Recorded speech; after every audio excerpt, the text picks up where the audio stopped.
Hey guys, in this video, I will show you how to change profile picture on Zoho Mail. First, go to Zoho Mail website, then click on sign in on the top right. Now just log into your account. You can use your Google one.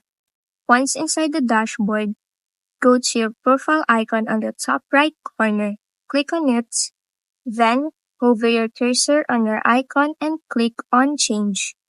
Once inside, click on the camera icon of your profile, and in here, go ahead and locate your profile picture, then click open.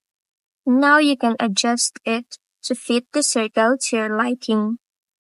You can also choose on who can view your profile picture.